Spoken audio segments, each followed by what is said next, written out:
Hello, Angels and Billie Eilish stans, and welcome to another episode of Underrated. I am Babs, and today, you might have guessed from the intro, we will be discussing two of the world's current biggest pop stars, Billie Eilish, and is she overrated? And Charli xcx, and is she actually underrated despite being a huge success? I am a fan of both artists, and I've made two 10-track playlists for my co-host Fran to listen to, and we'll get into it and listen to some good pop music, and of course, being these two artists, discuss the Barbie movie along the way. So if you like pop, we hope you too will enjoy this episode. Welcome to the Underrated podcast with Fran and Babs.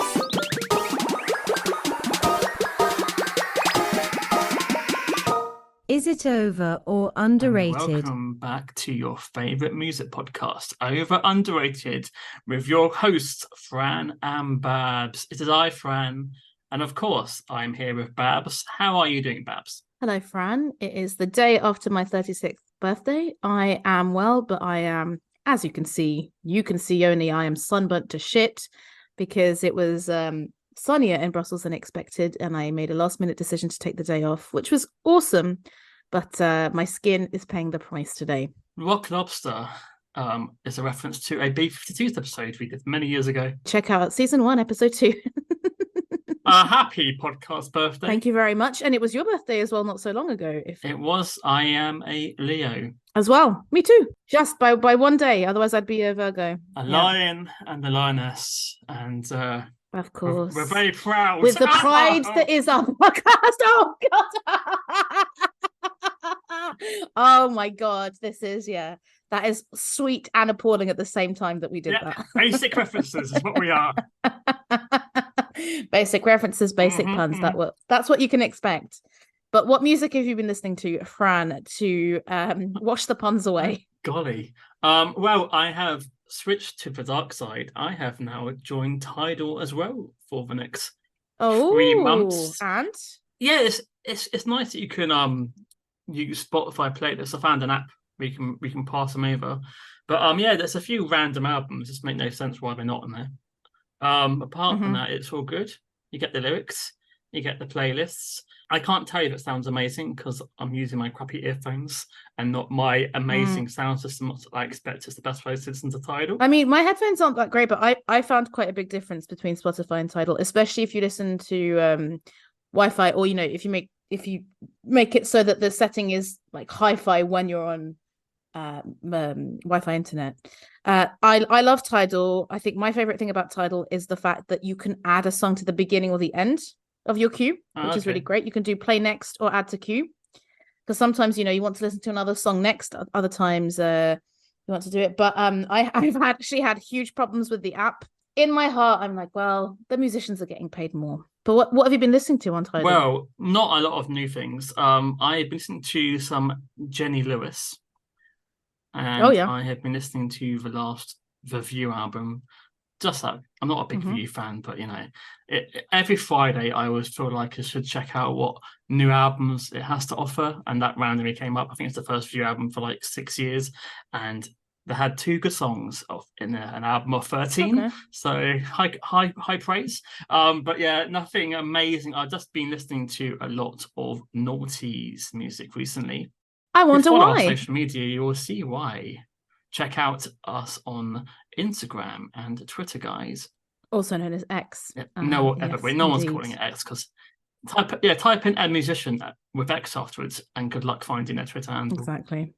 Well, from my side, I have been listening to King Gizzard and the Lizard Wizard, as I went to see them in Luxembourg last week and had a jolly good time, despite only knowing one song from the whole set list, which, I thought I really might go to the gig and not know any songs, because they have 24 albums and I have listened to 3. But it was really interesting. Like, they're really a band that hold the audience in the palm of their hand. They have these very long songs where constantly you think, oh, it's going to end now, and it doesn't, and it continues, and sometimes like at speed, and it just got the audience more and more and more riled up. So that was really fun to be in the midst of. And it was also really fun to see the roll up banner which lists every single one of their albums and which one you can buy at the merch stand. I was like, it's the first band I've seen with like a professional roll-up banner. Wow. And a gig, which was quite fun. How many people were there, by the way? It was a sold-out gig at Denatelier. I don't know what the capacity is. I have a feeling it's like 2,000, something like that. It's a very small gig, which is why I kind of traveled to Luxembourg to go and see it. And yeah, it was definitely. I messaged Fran while I was there, and I was saying that the gender breakdown was, by sight, obviously, because you can never guess someone's gender, but it was about 80-20. There were very few women. I saw a lot of women that were there with their partners. Definitely, actually, one where that role was reversed. I saw a couple where the girl really wanted to go into the mosh pit, and her boyfriend really didn't. Which is quite funny to watch that interaction. But yeah, it was a bunch of music nerds rocking out. It was good times. But yeah, I guess so. That they're kind of a proggy sort of band. You're not going to get. It's not going to really. I don't know. I know I've met a couple of people who are into prog, but it tends to be bearded older gentlemen, and hipsters. A lot of beards, yep. A lot of tattoos, a lot of black nail varnish on men, which I always appreciate. But yeah, I would recommend going to see them, even if you only know a few songs. I thought it was a pretty interesting live experience. Yeah, I kind of always thought they'd be at a festival by now. They seem sort of like the perfect sort of like festival sort of band. I can just come and see them for like 40 minutes and get an idea. But alas, I've not seen the Gizzard. But hey, I have a gig tomorrow. Oh, tell me more.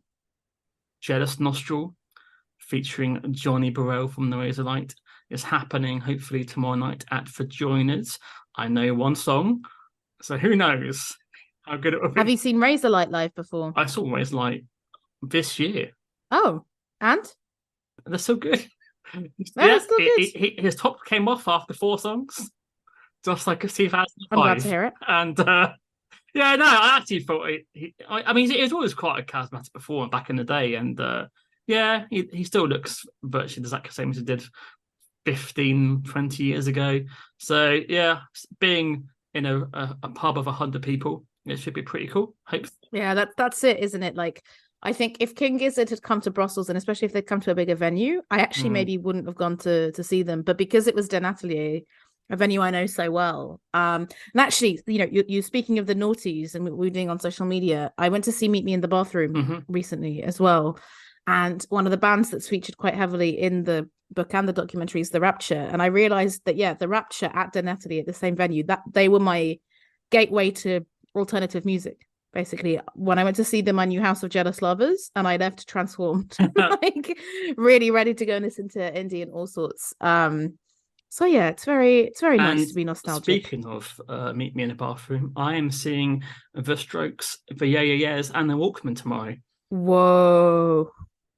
Whoa, what concert is this, or what festival? It's one of those festivals in inverted commas, basically like a big day in a park in the middle of London. It is All Points East Festival. Yes, of course. So Strokes, Strokes, Yeah Yeah Yeahs, Amel and the Sniffle. Yes. Yep. Girl in Red, as mentioned previously, and the Walkmen. So lots of fun for Fran. See, Walkmen. There's the Rat. Yes, and the other one. I don't know the other. I don't think I know the other one. I think I saw them at End of the Road Festival in 2011, and I remember, oh yeah, there's 2 songs I really like. But it's perfect. I can just walk on down, and hopefully the last song will be The Rat, and I watch it, and then I walk away again. Exactly. I will say that I did see The Rat on one of those late night American TV shows, and I was like, oh, actually live, this is much better. So I hope you enjoy your nostalgic trip to London. Thank you. I've not seen the Strokes since 2011, so it would be strange them playing some songs in the past 3 albums. Let's see how people react. But it's good that we've had this nostalgic beginning, because we're actually not being so nostalgic on this episode. We're being a bit future looking, right? Yes, I believe one of these artists I worked out is young enough to be my daughter. This is interesting. So yeah, it is definitely Gen Z. Yes, the theme I think is pop singer-songwriters is what I've gone for. Pop singer-songwriters, because they're pop stars, but they also have quite an influential hand in their songs. And who have you chosen today? So, exploring whether the massively successful Billie Eilish is overrated, and questioning whether the still successful but nevertheless maybe not as widely known Charli xcx is underrated. Okay. And tell us why you picked Billie Eilish. So I picked Billie Eilish because she is one of the most successful pop stars of the moment. I, of course, as I do, went to check her Spotify statistics. She is the 11th most listened to singer in the world. At the moment, she has over 72 million monthly listeners, which is almost the population of Germany, right? So that's those are big numbers. And I have always been, let's say, like a low-key fan of Billie Eilish, and I managed to trace, this is the great thing about the internet, I managed to trace the exact moment when I discovered her because of posting stuff on God's Jukebox. I can go and look this up. So there was an article by Paper Mag published on 20th of July 2018 called 100 Women Revolutionizing Pop Music. That's how I discovered her. And the first song that I heard was You Should See Me in a Crown, which is on the playlist. And I was very intrigued because she was this very young woman with this very kind of creepy aesthetic, a bit gloomy, a bit weird. And I thought, okay, let's follow what she's doing. This is very interesting. And because it was 2018, it was the year before When We All Fall Asleep, the album that really kind of catapulted her to fame with all the kind of the big hits, especially Bad Guy on it as well. And I listened to it and I enjoyed a lot of it. I thought it was really good. And I found it quite interesting that someone who quite clearly was making weird pop music could be as popular as she is. I think there's many reasons for that. I think it's because sometimes when you think of who record labels think teenage girls want to listen to, they think of just shiny bubblegum pop people. But if you're a remotely gothy teen, I think Billie will very much speak to you. I think there's kind of an openness and an honesty to a lot of her music. Ultimately, I think she's talented. She has an amazing voice. I love reading about the relationship she has with her brother, who co-writes a lot of her songs and produces some as well. But I just really wanted to explore to you, like, does she deserve to be one of the biggest pop stars in the world or not? So when I was putting together this playlist, it isn't all just kind of songs that I like. It's a lot of songs that I like, and a few songs where I'm like, I don't think this is as good. And this is why, you know, maybe we should question that. But I'm coming in not really knowing what you think of Billie Eilish or knowing how to skew those selections. So what is the view about your daughter, Billie Eilish?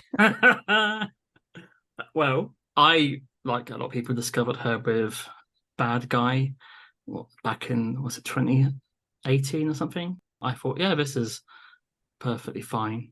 And I thought she'd be like a one-hit wonder because it seemed, was it a meme or GIF? It seemed to be everywhere. I can't remember. Really? It was like, it was. I remember hearing like clips of it on social media with her. Is she riding on little buggies? Yeah. I remember seeing that again and again and again. Then I don't remember actually hearing a song by Billie Eilish. Really?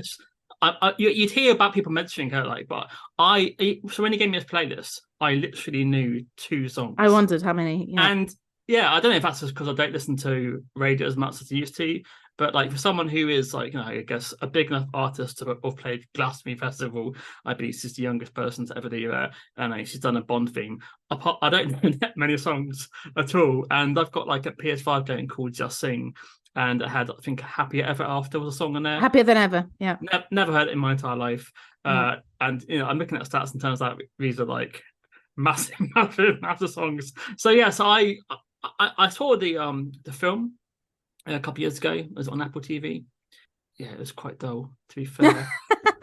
So I literally can't remember it. I haven't. The only thing I've seen is her carpool karaoke. Oh, really? Yeah, she comes across quite charming. I think, yeah, okay. She seems, yeah, I mean, she's very open about having Tourette's because I think, you know, as someone who's kind of dissected in the public eye, and we'll come back to that with one of the songs, people will be like, oh, you know, she has weird tics and stuff like that. And I think she's also been, yeah, very open about having depression. And I don't know if she's done drugs, but she's talked about kind of her friends doing drugs and passing away and stuff like that. So I think for a pop star, she seems realer than most, I would say. And I quite like that in my pop stars. Yeah, I think, you know, it must be very difficult to balance that line between being massive and doing what your record label wants you to do and writing about what you want. But yeah, I mean, her voice, I'd never really bothered to listen to her live, but I did for a few songs to prepare for this podcast. And wow, it is seriously impressive. Yeah, strange. Like, so you're a fan of Josh Weller. Mm-hmm. Yes, I know what you're going to say.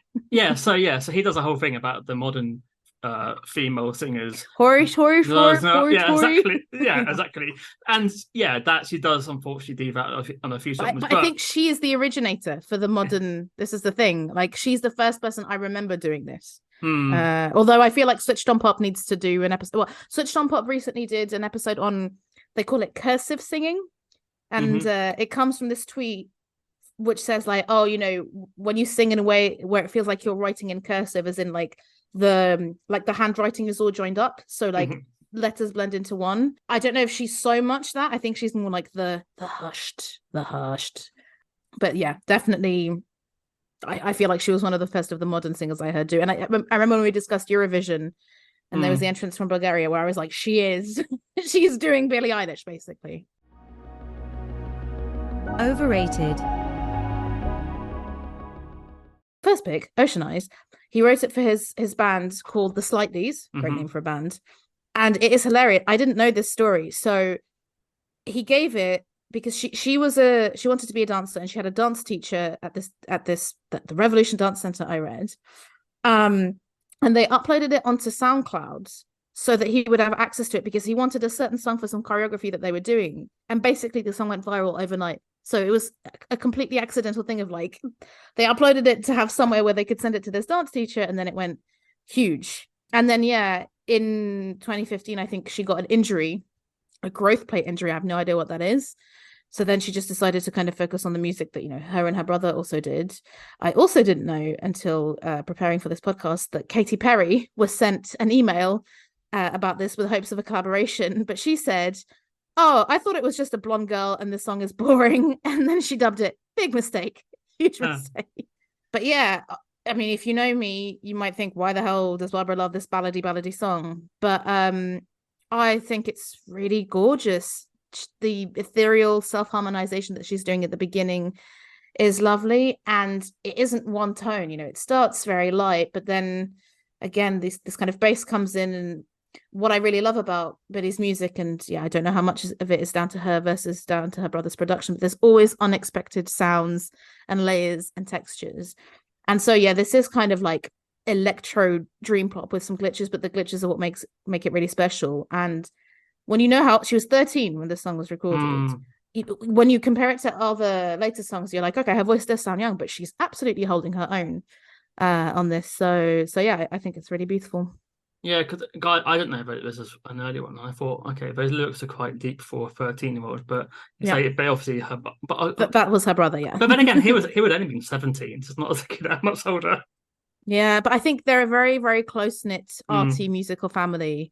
And I'm always, as someone who's an only child, I'm always fascinated by siblings who have such a close relationship. I'm like the Duplass brothers or Jamie and Natasha Dimitriou spring to mind as people who really seem to have a language that is very difficult to replicate in other double acts. I wonder if it's easier if it is a male-female, because you hear about brothers squabbling, but don't really hear about a brother and sister squabbling as much in the industry. I wonder if it's easier on the ego if it's a sister rather than a brother. I don't know if that's... Yeah, I do wonder. I mean, the Duplass brothers are the exception, by the way. They seem like they are so close. I read their book where when one of them went to uni, the other one missed him so much that he just basically went to live with him for it because... actually, sorry, the one who was at uni, I think Jay, the older one, just missed him so much, was like, can Mark please come up? And obviously, hats off to Jedward as well. Of course. Yeah. You know, I feel like that should be a sign off for every episode. Hats off to Jedward. But I mean, again, as I know that you have two brothers and I am an only child. So write in, people, because I mean, obviously I know of situations where brothers and sisters have difficult relationships, but you might be right there on the collaborating front. I mean, I've tried to make music with my brother and it does not work. So but what did you think of the song? So I quite liked it. I put down London grammar. Oh yeah, not a million miles away. Chilled, slick. Hopefully the ocean isn't polluted. I do think that they're quite into climate change, aren't they? As a couple. Sorry, when I say couple, I don't mean in that way. You mean a duo, yeah. Well, but the song Letter One, this is quite questionable. But it's perfectly fine. And when I found out how young she was, I was like, oh, okay, that's rather impressive. For being 13 and having that voice is quite remarkable. But I guess it didn't blow you away, right? It did not blow me away. Yeah. I did not get a tattoo of Billie after that song. I think that would be pretty extreme. Listen to a song once. Out comes the biro. No. But yeah, moving on to my second pick. So this is You Should See Me in a Crown, which is from her album When We All Fall Asleep, Where Do We Go? And this is the first song I heard. So for some reason, when I read that article, maybe I went on YouTube and that was the first video that came up. I can't really remember. But this, I'm glad that this was the first song that I heard rather than Ocean Eyes, because it just totally got me into Billie Eilish, the person, completely. Because I don't know if you saw the video. It's very strange because there only seems to be a vertical video on YouTube anymore. But it's basically Billie with kind of lilac hair, with spiders crawling all over her and all over her crown and everything else. So with that kind of throbbing bass and the sound that I only found out today was her father sharpening knives, like, I thought it was really clever. And when I was trying to figure out, like, what do I like about this? With Billie, it was quite difficult to be like, oh, I like the sound of this. I think it's very obvious that hip hop influences her, and a lot of her songs, especially her earlier songs, it's this kind of like hip hop beats, but also synths, but also her very strong voice. And yeah, I think Wikipedia put it much better. They said it's a trap influenced electro pop and industrial song.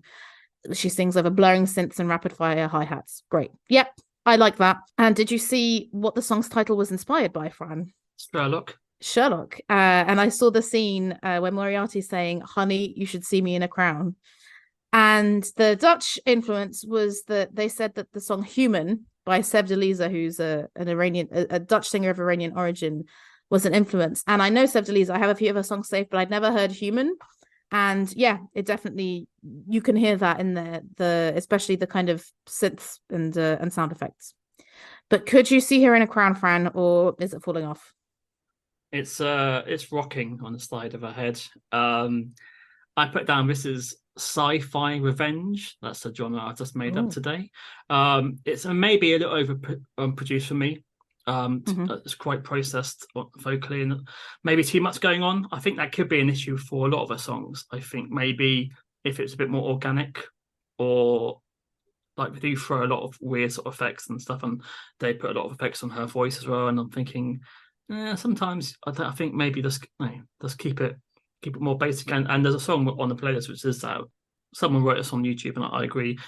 Menacingly cute is quite a good description. Yeah, of I think that's correct. I think that's correct of the song, and maybe her as well, as or her persona anyway in music videos and live. Yeah, I think this, I'm quite fond of the song because it is the first one that I heard, and it still absolutely is one of my favorites. So was it, I mean, what are the stats? Was it like a big hit in America and UK as well as a single? I don't think so. I think Bad Guy, which came out afterwards, or I only discovered afterwards, that was the one where, oh, okay, I'm not just reading a random article.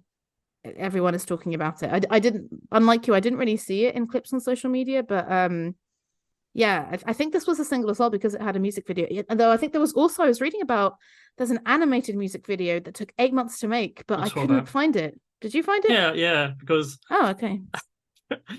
I was disappointed because when I watch a video, I want to see like a performance sometimes, and obviously that is just her as a cartoon character walking around killing creatures. And okay, then you need to watch the vertical video. Okay. Menacingly eating a spider. Fair enough. So moving on to your next pick. My next pick is Oxytocin from her second album, Happier Than Ever. This is one of my favorites from her latest album, and I feel like it's a bit of a sound evolution. Okay, yes, there's still some menacing beats, but there's a lot more contrast in her voice. It's almost like that vocal fry, and then it goes to kind of high pitch wildness. And again, this is when I like how honest she is. She's like, yeah, it's about sex. It's about like the happy hormone that's released. That's what I think about. And I was reading about how she said that she had so many plans for it being insane live. And I went to watch it live and I was like, okay, it's good, but it doesn't feel particularly insane to me. Although this album did come out in 2021. So some of the clips that you see, everyone in the audience is wearing masks. So maybe, she didn't have as big plans, or she couldn't realize her big plans in the same way. But yeah, I find this quite catchy. Like very often gets stuck in my head, like.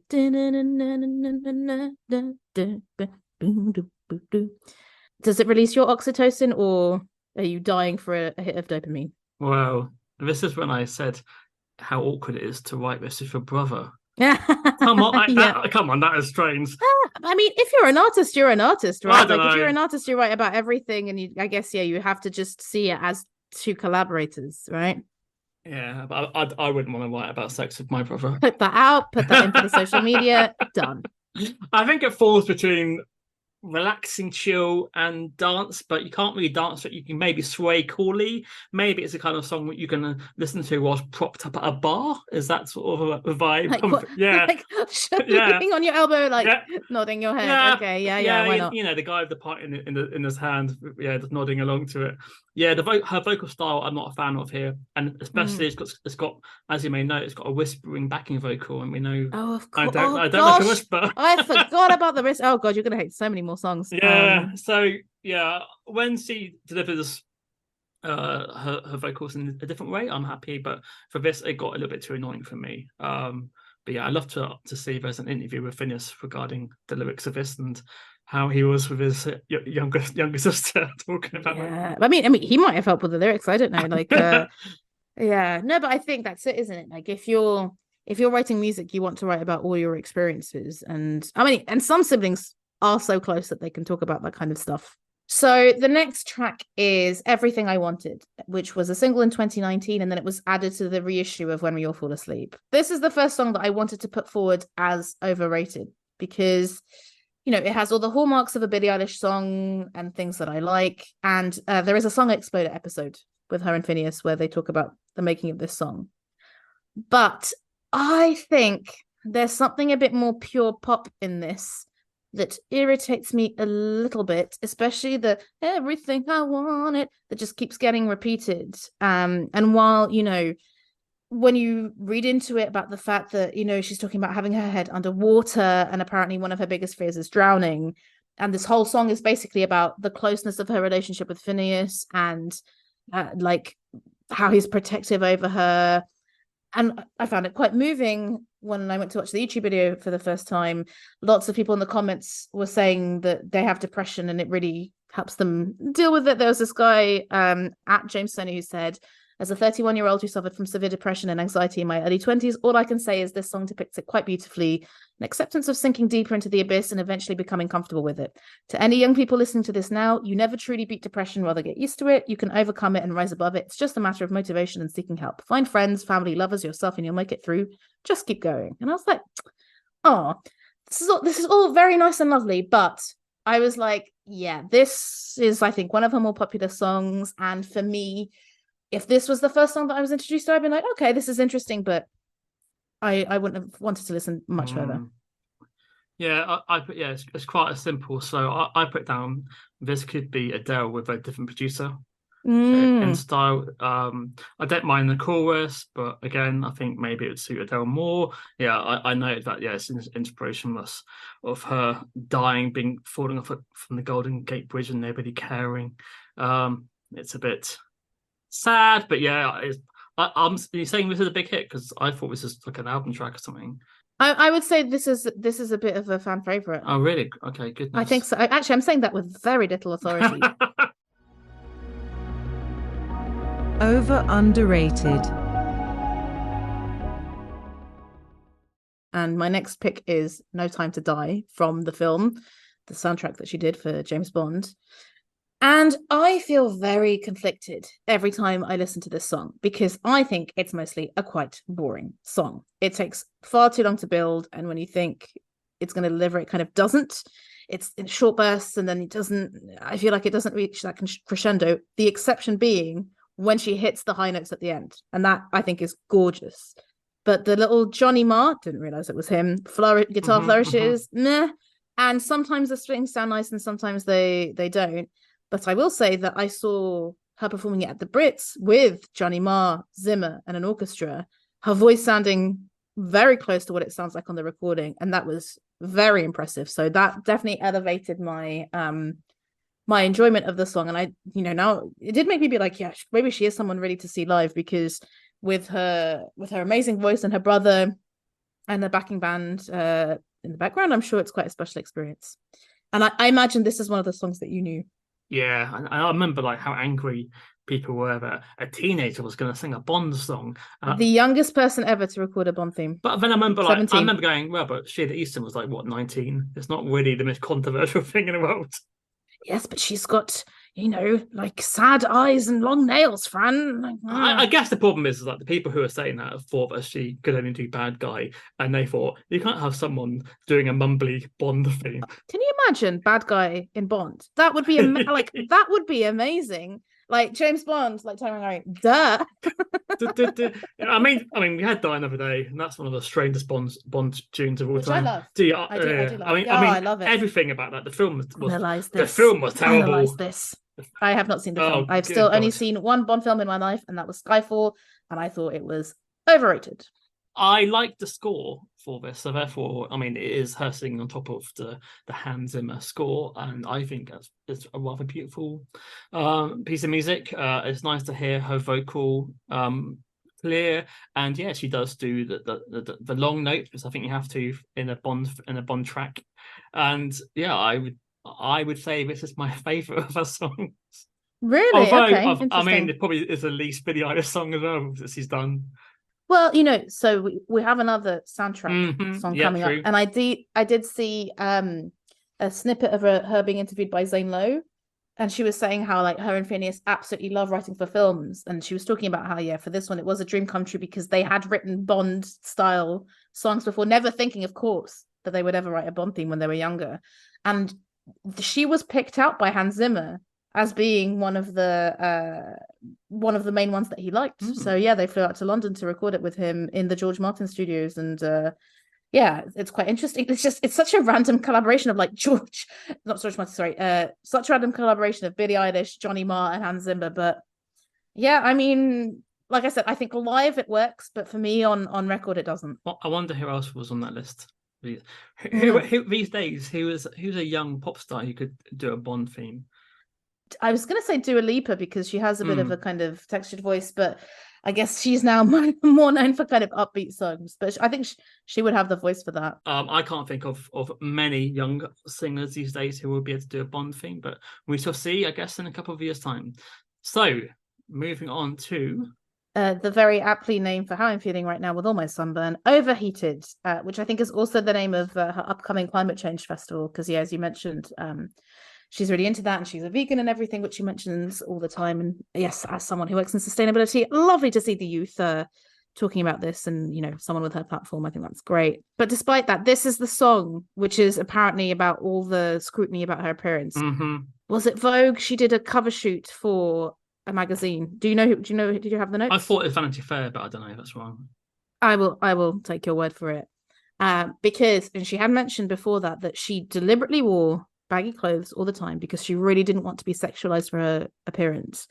But at some point, I don't know exactly when, she was photographed wearing just a tank top, and basically it has a normal body and big boobs, and everyone went fucking mental because it's the way, right? Like if someone's covering this stuff up.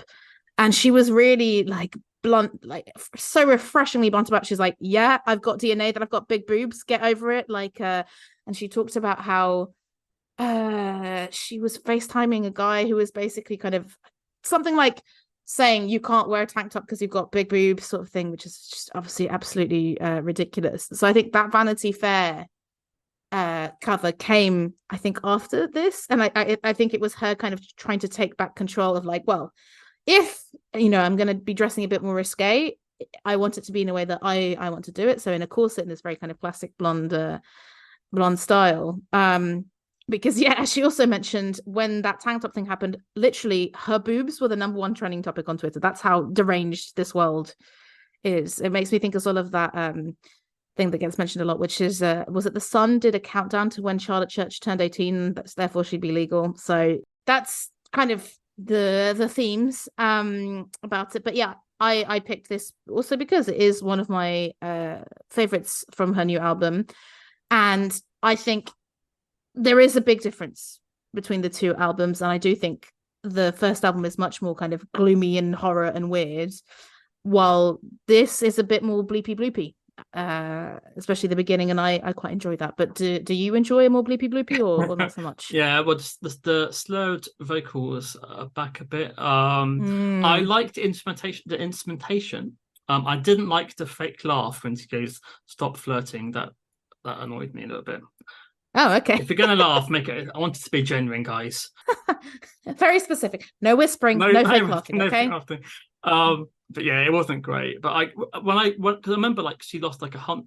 Speak back to the Vanity Fair thing. I remember she lost like 100,000 Instagram. You're joking. Yeah, Instagram. And then I was when I was searching for that, first thing that came up underneath it was a Reddit page about her boobs. This is the thing. It's this whole, I don't know. I've been thinking more and more, like, I don't know how often you read comments on celebrities' Instagram posts, but it still shocks me, even though, you know, I am someone who's been on the internet for a lot of my life.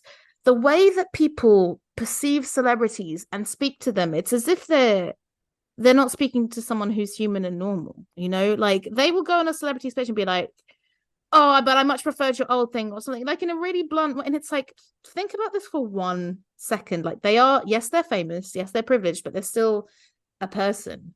And I think, unfortunately, when you think, okay, who are the main pop stars of the world, including Charli xcx coming up, like most female pop stars are wearing, you know, skimpy clothes almost all the time. Like, she is one of the exceptions, and she's a, you know, very deliberate exception. And because she chose not to do that, that gets talked about a lot. So then, of course, when something breaks from that, everyone goes fucking mental. So it's like, you can't win. Like, either you're a slut or you're covering up too much. So that's it. But I guess back in the 80s, some people would only see a scantily clad lady on top of pop stars. All they would have. We're now living in the internet world where you can see boobs quite easily, guys. So it's so weird when people are obsessing with a celebrity who's got breasts. But it's not the. I don't think it's the breasts. I think it's the I think it's the parasocial relationship that people have, and the fact that these people also talk to you a bit more now because they are posting on social media. Because I think if you think of female pop stars in the 80s, yes, there would have been more scantily clad, but I think that is more common, I would say, in the 21st century. I'm thinking of, I don't know, Sade or someone like that. Wouldn't, you know, or like, I think it would be perfectly, well, I'm thinking, you know, because she died recently, Sinead O'Connor, you know, like you did have big female pop stars where it wasn't so much like that. But I would say from like the 2000s onwards, it just became much more common, even though, you know, you also had, like, you know, the S Club 7 jeans and a nice top vibe, which I very much enjoyed, and I think continues to be a lot of my style. But I think it's because she's so massive, and it's because she's kind of the public property of celebrity. It's like, but we're used to seeing boobs, we're used to seeing the scantily clad, and because she made that very pointed thing of I'm a child, I don't want to be sexualized. Because even before that happened with the tank top, she was saying, like, when I'm 18 and a woman, I'm going to dress how I want, but for now, I'm not going to. And I mean, I'm thinking, actually, this has just come to my mind, of Natalie Portman talking about her in Leon, where, like, she said that the first piece of fan mail that she received was, like, from a horrendous lechy man, and she was, what, 12, 13 in that? So as a society obsessed with youth, where models very often start modeling at 14 in very sexual ways, I think it's something that is unfortunately quite common, but we're just, you know, a bit more savvy and talking about it a bit more. So yay for that, Billy. And moving on to a song which is quite very, very different to what we're discussing. Yeah, I didn't want to do it chronologically. I wanted to jump between the eras. So I picked Bury a Friend from When We All Fall Asleep because, I think it would have made sense to pick Bad Guy, but you knew it already, and I thought maybe you didn't know the song. I did actually, when I played it, I actually did know the song. Okay, but you didn't know that it was her, or no? I just completely forgot. Yeah. So on the playlist, I knew 2 songs. I knew this and the Bond theme. No, 3 songs and the final track. Of course, yeah. So I absolutely love the atmosphere that's created in this song, and this is the one where the sound makers include a stapler, a timer ring, and a drill that shaved off her teeth attachments when she went to the dentist.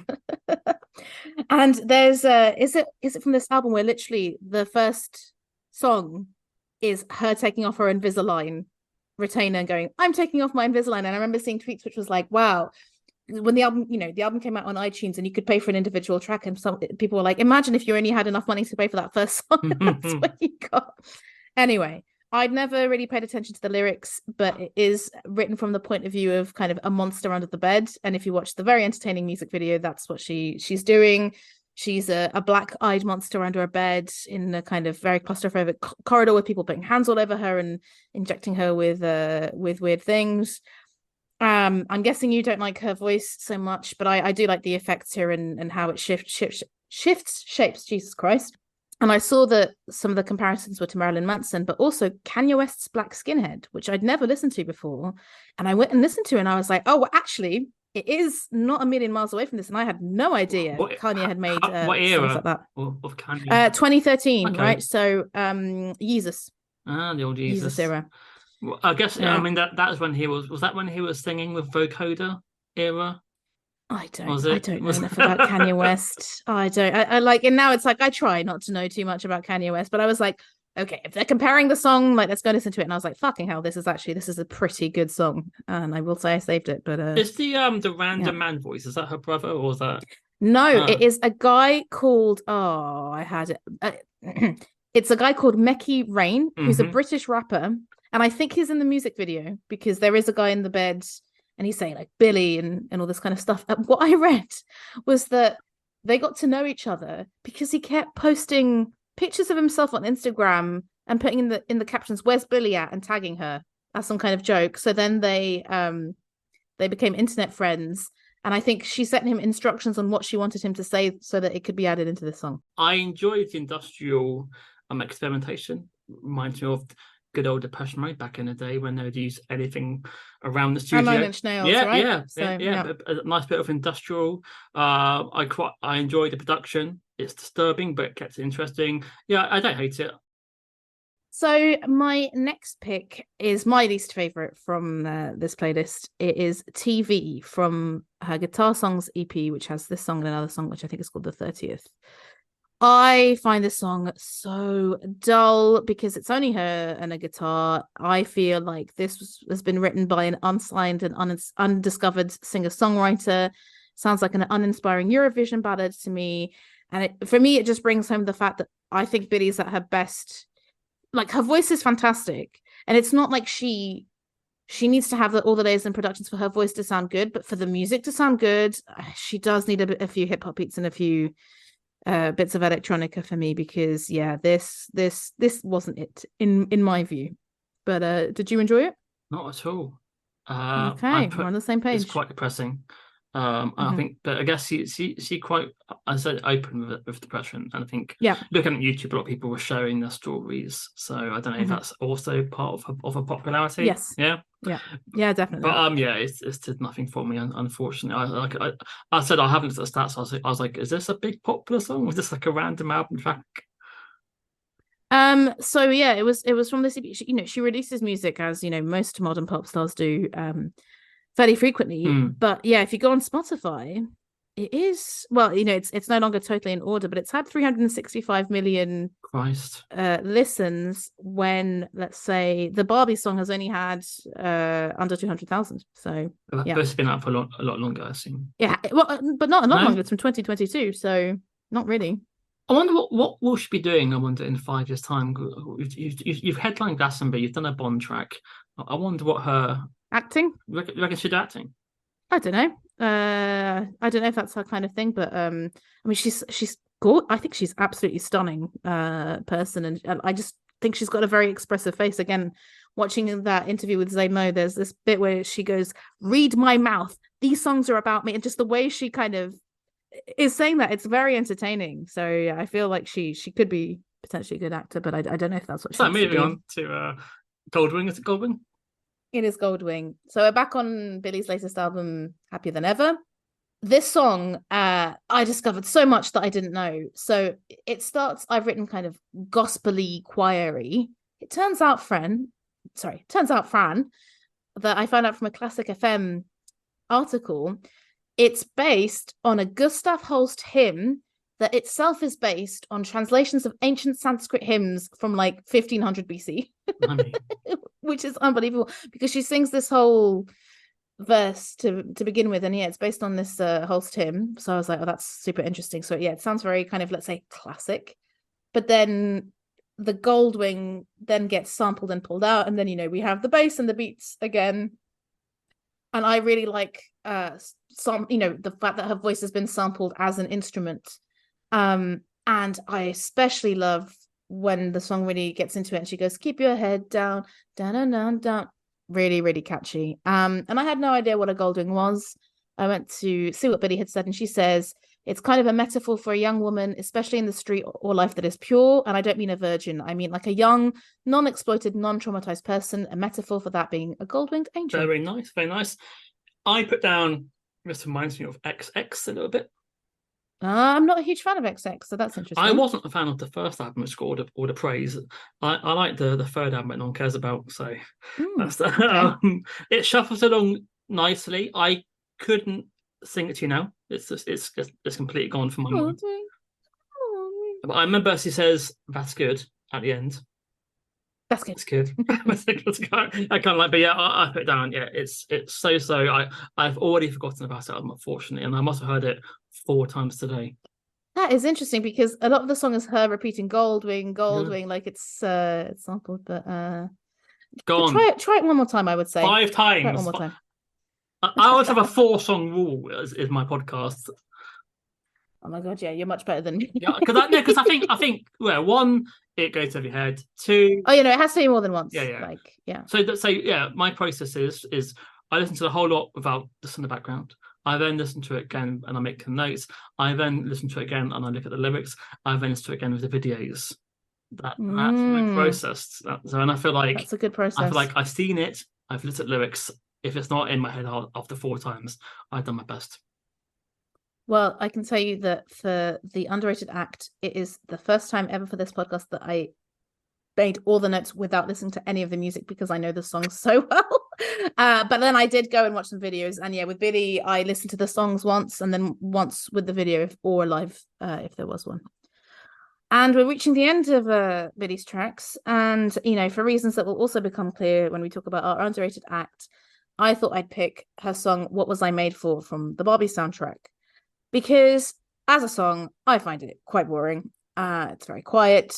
Again, the building doesn't really happen. Her voice is beautiful and all that, but yeah, I don't like singer-songwriter Billie. I like trap producer Billie. But I will say that yeah, the way that this song is used in the Barbie film, which I know you've seen, is very apt.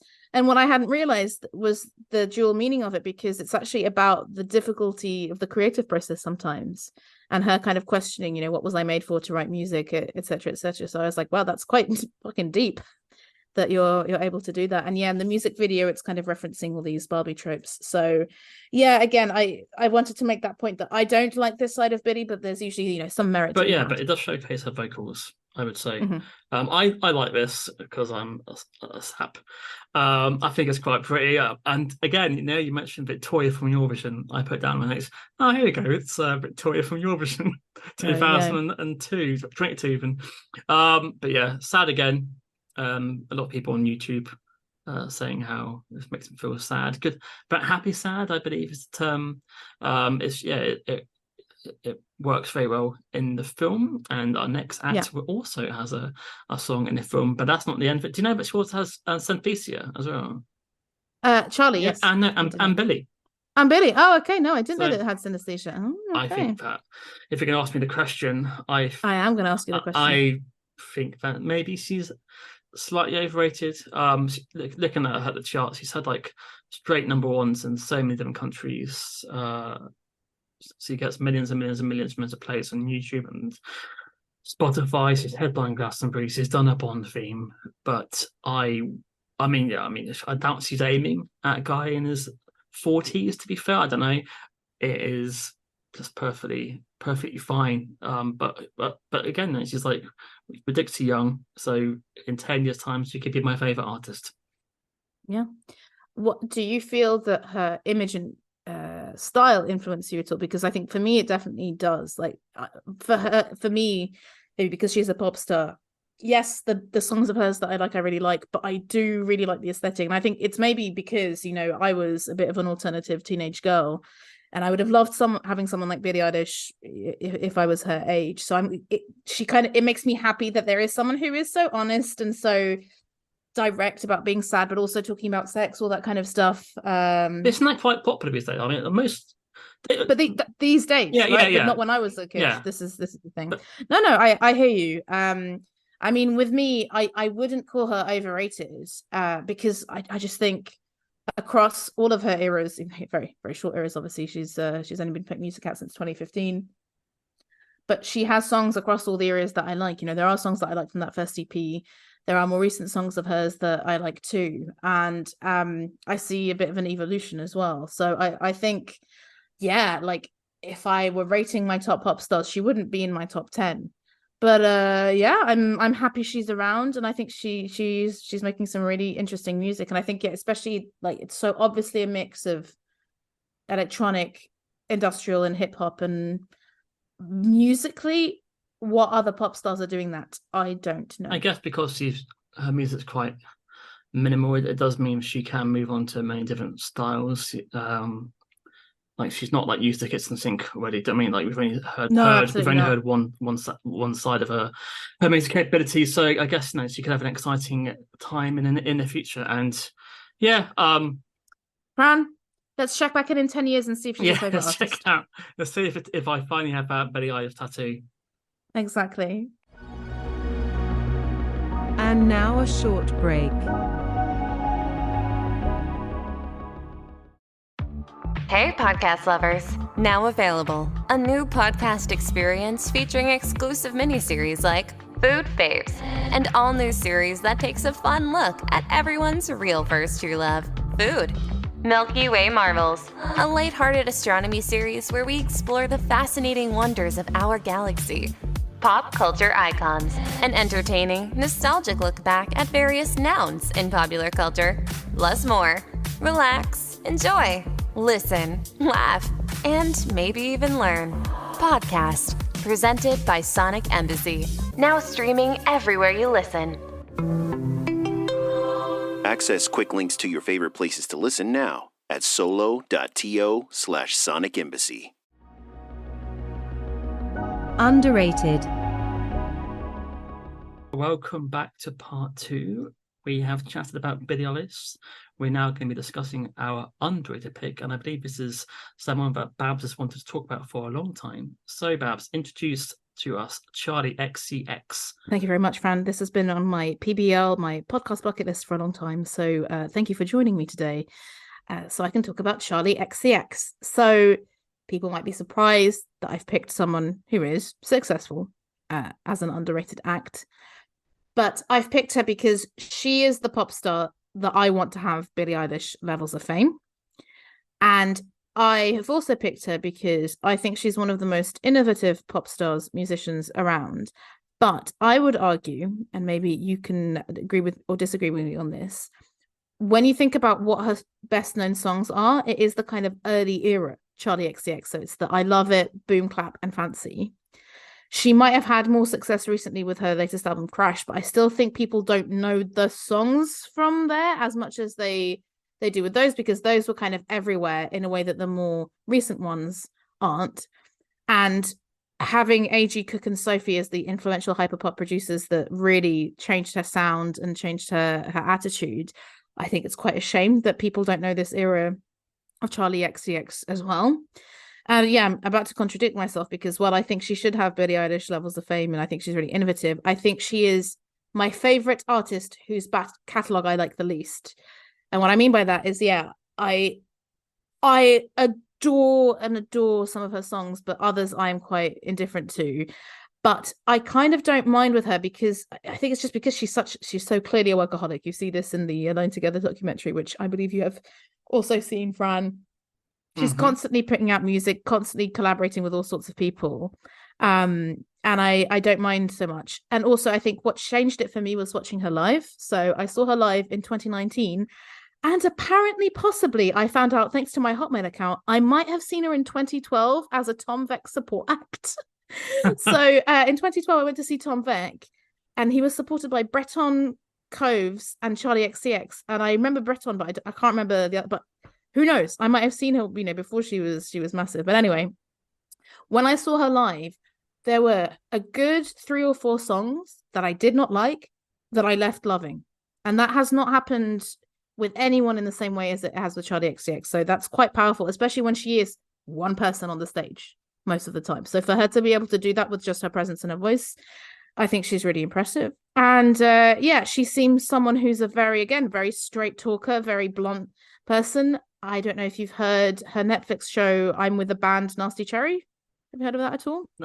No. Again, a TV show I would have absolutely loved in my younger years. So it's basically a reality TV show of her putting together an all-female rock band where she's got two established musicians. So someone from the band Kitten and a drummer as well who's been in several bands. But she gets a kind of inexperienced singer and one of her friends from school to learn the bass and makes them all live in a house together and compose songs together, and is wonderful chaos.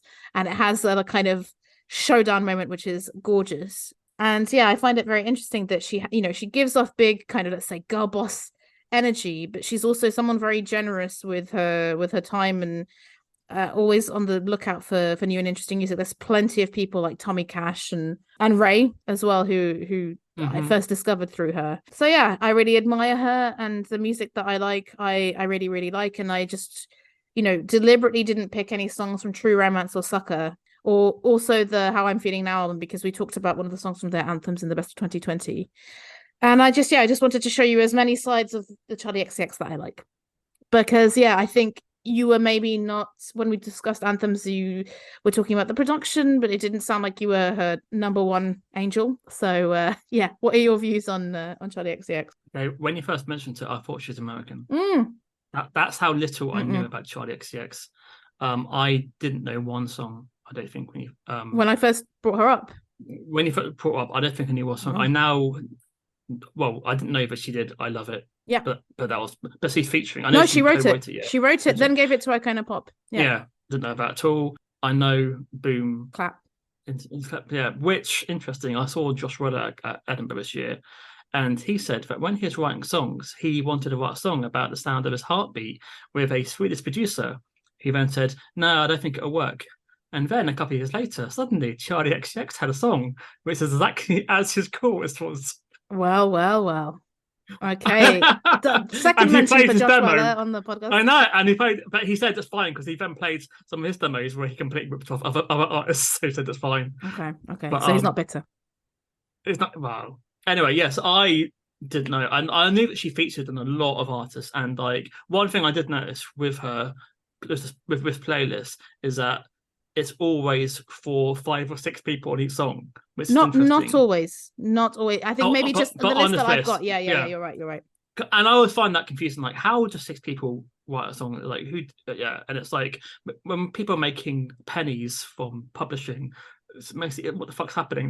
Well, I mean, she goes on a lot of songwriting camps, I know, and stuff like that, and a bit like it's reminding me now of the Subwoofer episode that we cover. And I think it's that thing sometimes as well of like when you have samples or covers, then you do have a lot of people on it. I don't know. It is the phenomenon that keeps happening. Again, maybe Switched on Pop have done an episode on this. I can't remember, guys. Let me know. But I think that is a modern thing in the pop world, is that everyone collaborates with everyone else. In every, I remember, I think in the last 10 years, that seems to be the thing I've noticed the most, is that a lot of pop people will pollinate other people. I guess it's so much easier because you can now write songs not being in the same room, right? And everyone has their strengths, and it's like she is such a songwriting genius, because when you hear her talk about songwriting, she can be very cynical of like she knows kind of what works and what doesn't, and when she's writing for other people, she'll be like, yeah, it needs like to like this many seconds and have this kind of hook. She was talking about one of her songs, I can't remember which one, that she ended up singing. But she said that she was reluctant to, because she said that it sounded like a song that a stupid girl would sing. She didn't want to sound stupid. And like she'd written it. And she was just like, no, I shouldn't be the one singing. It needs to be like some young, dumb girl kind of thing. So yeah, it's quite funny. Because in that documentary, like, she does ask her fans to help write lyrics, and I thought that's quite brave, because you get one prick who come out and say, "Oh no, I want to have some royalties or a credit on the album or something." Like, it's fine. But she is an extremely online pop star as well. So I will get into it. But just before coming online, I watched a 17-minute video by one of Charli's Angels. That's the name of her fans, on one of the albums that we're going to talk about, XCX World, that was shelved for all sorts of reasons. like what amazed me of how much was known about that world was from like Charli xcx on social media, but also like replying to Tumblr posts and stuff like that. So I think she is someone who's always been very, very online, and I think that does help her popularity. But I do think, and I've had this discussion as well, of like, she is someone, when you look at her numbers, they're really impressive, and yet she's never a headliner. She's very often like second. And it's, you know, again, sometimes when you look at the numbers of the people who are headlining, you're like, how are they headlining? And she isn't, because she is very queer friendly, let's say. Like the concert that I went to, like I felt like a token straight in the audience, which was quite funny. And also because I happened to be surrounded by drag queens where I was standing on the stage, and she brought them on for a specific song, and I was like, oh, okay, because I was thinking like, this is not very practical to come to a concert with, you know, kind of all these wigs. And I was like, oh, she did like a shout out asking people to come on the stage. So I think that also, unfortunately, very often pigeonholes people, because it's like, oh, if it's for the gays, it's not for everyone, kind of thing. But it seems so well connected. Like, she's friends with Taylor Swift. It's got like Sam Smith in a video. And and she supported Taylor Swift. Yeah, so I don't know. Yeah, for someone who isn't maybe as top tier, she seems to be always, you know, in the zeitgeist. She always seems to be connected to everyone. Like, well, she's been in music industry for like more than 10 years. I think, this is the first UK number one she had with the most recent album, Crash. But like, looking at her figures, like the most she's ever sold is like 18,000 albums. Yeah, because she's so online. This is the thing, because she's so on, and she's a bit younger than me, but I think she is now in her 30s. But I think she has, and I think that is great for kind of exposure, but not so good for the bank. And with her hyperpop era, like, it is weird pop music for the time. It's not, and I think it was embraced by the queer community a bit more, I guess, because they might play that kind of more extreme electronic music in gay clubs rather than other places. But have you seen that meme of like her holding some poppers and saying gay rights stuff like that? And like she had gay fans asking her to sign their douche. Which is hilarious. But in the UK, I've never seen it on one chat show in my entire life. I think I have, but you know, she's lived in LA for I don't know how long now, and she has that kind of transatlantic accent, which is quite funny. And I think I do like, she is a very, very blunt person, and it's obvious she's been kind of maybe screwed over by record labels a little bit as she has, but she's not afraid to call it how it is. And I think for you to be like megastar famous, you have to kind of dilute yourself a little bit, and I don't think she does. And but yeah, we can get into it. Over underrated. With a playlist, I knew the two songs. Okay. Did you know the first song, 1999? I didn't. You didn't? I'm surprised, because, you know, so... I know, because apparently that's one of her breakthrough singles, is it right? I think so. But yeah, 1999, I had to pick the song because I find it funny, but also I bloody well hope you saw the music video for this. I did, but it's so strange, like, because, she would have been 7 in 1999, and he would have been 4. So it is a bit of strange nostalgia they're discussing. But for us, you know, elder millennials / younger Gen Xers, like, you know, we know all the references. It's really fun. But it's a really, really, I just thought it's a catchy song. It's a good starter to get into her level of pop. And I guess, this is maybe a bit more towards that early era, but I think a bit more interesting and a bit less annoying, because it's that thing of like, Boom Clap it's catchy, but it's also a little bit annoying. Then na na na na na na na. This isn't annoying at all. I think this is fantastic. There's another song on this album that I didn't put in because I thought it would be too weird, but it's called 2099, also with Troye Sivan, and I did not get it at all when I heard it, because it's like this weird down tempo electro song, and then when I saw it live, it totally clicked into place for me. So I would recommend checking that out as well. Right, sorry, I just went on to her Wikipedia for Charli. I've seen how many studios she made an album in. No, how many? 1, 2, 3, 4, 5, 6, 7, 8, 9, 10, 11, 12, 13, 14, 15, 16, 17, 18 over 5 countries. Okay, I'm looking at that now. Wow. What? Wow. But I guess it was recorded over 2 years as but Los Angeles, LA, Stockholm, Berlin. Yeah, but she has a strong connections with Sweden. Strong connections. A lot of Swedish producers. Because I think when she was signed in 2010 to Asylum Records, that is not off the top of my head. I did look that up today. I think she felt a bit ambivalent about creating pop music because I don't know if you read about this, but she used to go to underground raves. Her parents would take her to underground raves because she started like making sort of rave music and putting it on MySpace, was contacted by one of the organizers, and her parents seemed to be extremely supportive. They'd take her and she'd be DJing aged like 15, 16, I think, and playing her music. And then when she was signed, when she was older, she didn't want to make that. But she said that she hated pop music, actually, which is so funny when you think about it now. But yeah, I think she's so in the middle of, I would say, pop and the avant-garde world for me. And I do think that is what hurts her success, because some of her stuff just sounds fucking weird and it's not for everyone. Whereas 1999 doesn't. I'm like, this is the perfect encapsulation. Yeah, I mean, this is a perfect modern pop song. Although I don't know why she has put. Is it Troye Sivan? Troye Sivan. They met at a house party and got on really well. Okay, because he doesn't really add much to the song. Yeah, he's a lovely boy. He's a lovely boy. I thought, is this a token gift?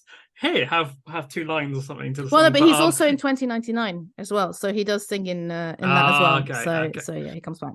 I like the references. I like the "Hate My Baby One More Time" lyric, and I think that's Max Martin even told her to do that. Oh, really? Yeah, because when she played it to him, because you used to add that. Obviously, he wrote it with Britney Spears. But yeah, it's fun, and I was quite surprised because I didn't know that she would be this straightforward pop. Yes, yeah, definitely. Like, but yeah, this is like I said, the straightforward pop that I can get on board with. But don't worry, Fran, we're going weird for pick number 2. Go for it. What do we have? So we have I Got It, which is one of my favorite songs of all time. I know it sounds weird. Yeah. Your face. It features, Brick Candy, who I like, Cupcake, who's one of my favorite rappers of all time. She has some absolute bangers, and Brazilian legend Pablo Vittar. And I know that it is really weird, and I could get on board with the argument that like it sounds like several songs mashed together, but can I please quote some of the lines in this song, because it's just genius. Cupcake says, got so many offers on the table, a bitch gotta eat on the couch, which rent free in my head. Brooke Candy basically almost opens the song by saying big tits, double D's, no silicone and no saline, which I always find very catchy. See, I thought that's Charli. No, that's Brooke Candy. That's the problem with me, because I'm new to the world. Sometimes I was like, I don't know who's singing the line, because I thought Charli was quite. No, she's the one that sings, and I don't know if you saw this. So raw sushi, which I'm like, well, that sounds like a Nena Cherry reference. Because I was hoping to find a music video so I could then find out who sings this no, line. but if you go on Genius or something like that, it tells you who sings each one. Okay. And I've got some Portuguese for you from Pablo Vittar, because he's a Brazilian kind of drag queen pop star. He says, and so in Portuguese, it says, controlo qualquer com a minha bruxaria, minha bunda é mais forte que feitiçaria. And that translates as, I control anyone with my witchiness. My butt is stronger than witchiness. Basically, like a different way of saying it. So that's how powerful his butt is. And yeah, I don't know why I like it so much, Fran. Like, it isn't just the lyrics and the diverse people on it, but I think it is the backing, the atmosphere that's created with that, because that is the only constant, apart from when Pablo Vittar sings where it goes a bit kind of dream poppier. I quite like that. And yeah, how different Brooke and Cupcake and Charli are in their singing, but how they like it, but they all sound good. And there is a sort of I Got It too called Shake It, where it's all the same people plus Big Freedom. And that's on Charli, because this is from Pop 2. But yeah, I imagine you absolutely hate this, but as one of my favorite songs, I had to put it in. So I thought I'd do my best to listen to the collaborators' music. So I listened to Cupcake's Deep Throat. Oh yeah. Have you heard that? Of course. Cupcake is a genius. You have to listen to her song Crayons, which is about gay rights. So yeah, bitches be serving Skittles with their drinks. There's a line about how like this woman was hitting on her because she thought that she was bisexual. She wasn't, but that's all okay. Transgenders are people, so I'm gonna treat them equal. Like, rhymes very nicely. I love Cupcake. She's absolutely batshit. Like, I never heard of them. And then she mentioned that the Angels got her involved with Pablo. Oh, okay. I didn't know that. Okay. Yeah. They said, oh, there's this Brazilian artist we think you like him, and she went, yeah, I do, and she got in touch, and that's a weird noise. Then that happened. You were singing the song. Not had a Brooke Candy, but I quite like to stuff how to play. Brooke Candy, I recommend the song "Come" with Iggy Azalea, and it is as sexual as you think it is. I could not name one song by Iggy Azalea. Iggy Azalea is my guilty pleasure, and maybe we'll come back to that on another episode. Yeah, this has 6 writers, and I assume the other one must be the producer. Is it Sophie? Yeah. R.I.P. Died in Greece. Greece. Trying to take a picture of the moon. Really, really sad. And Faris Badwan did a very touching tribute to her because they were, I think, friends from school, friends from very young. Yeah, I wasn't a great fan of this side of her music. But you knew. I knew. Listen, I knew. I just had to mention I get it. We can move on. But I quite enjoy discovering Deep Throat, and I would have never heard. I'm so glad. Deep Throat. I think I might have mentioned Cupcake very briefly in passing, but she's someone where I'm like, I feel like there's no point talking about her with you. But honestly, go and check out Crayons, the video as well. I mean, she has a song called Pedophile, which is literally about her. This is the thing, she's very blunt. I wonder why I don't hear it on the radio. Yeah. Pedophile. Honestly, I don't mind it, to be honest. I don't mind it, but but moving on to your next pick. My next pick, Fran, I've mentioned it before. It's the best music video of all time. It's Boys, and I knew this already. She didn't even write this song. So a bunch of other people wrote this, but it was pitched to her, and she was like, in all honesty, I love music so much that even though I haven't written it, it's a great song. I want to do it. I think it will do well.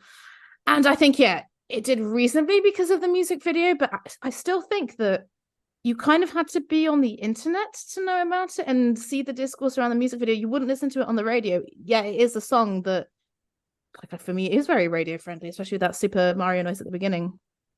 So I had heard this from somewhere, but I had never seen the music video. Oh, Fran, did you enjoy yourself? So I have no idea where I heard it then. Okay. Because it's been in the film or something, but I enjoyed playing pick and try and spot the celebrity in the video, and there's someone in there which I'd be a big fan of, and was very surprised. Carl Barrett? No, he's a very popular man. This guy I would never have thought in my million years would be in the Charli xcx video. That is Fred McPherson from the band Spectre. Oh, is he? He's the guy who hits the guitar onto the floor wearing glasses.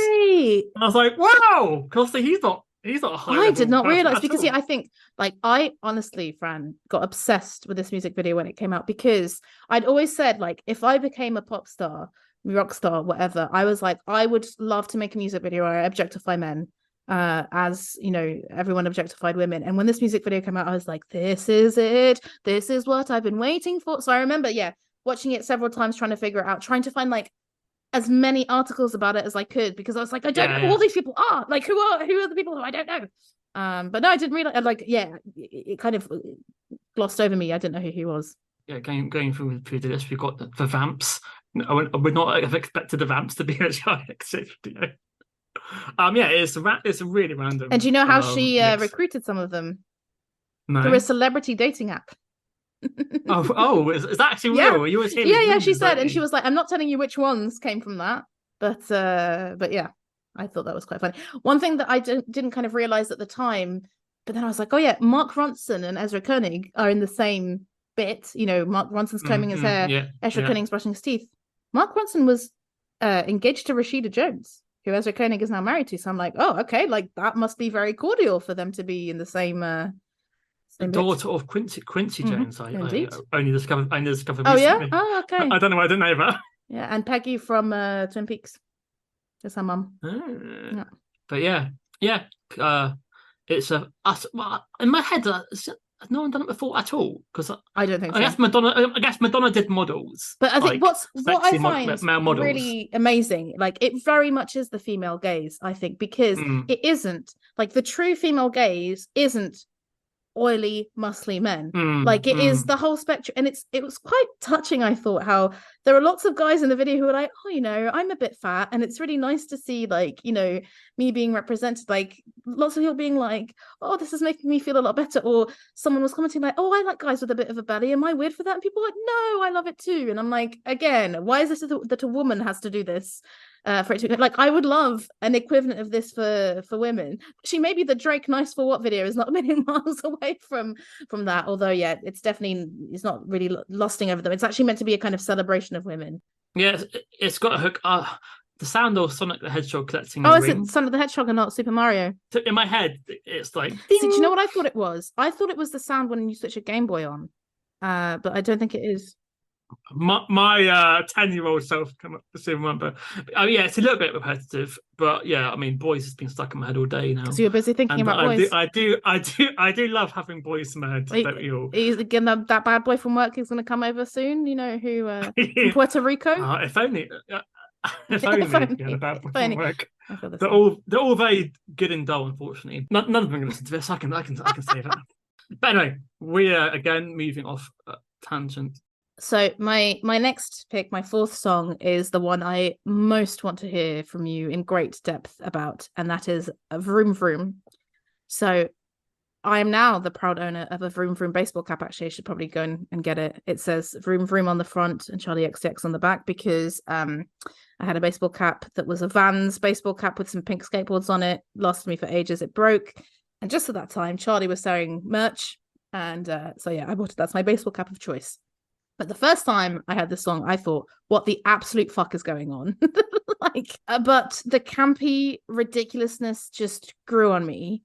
It became one of my favorite songs. And I don't know if you read about this, but Laura Snipes is one of my favorite journalists who wrote for Pitchfork and The Guardian. She gave this a 4.5 initially, and then came out and said that she regretted it, especially after seeing Charli live, which I thought was quite interesting because I was like, oh, that's exactly what I think with some of her songs. Like you have to experience it live to see it, because yeah, it is hyper pop. I think she called it like plastic gimmickiness, and it is that. But I think if you embrace it, it's fine. I mean, the lyric, I'm gonna read out like clean the first 4 lines of the song. Lavender Lamborghini, roll up in a blue bikini. Bitches on the beaches looking super cute and freaky. All my friends are princesses. We keep it whipped and creamy. Ice cubes on our tongues because we like to keep it freezy. What the fuck? Like, what the hell? And she's saying this, and then suddenly it switches and she's talking about she's having a good time, vroom vroom.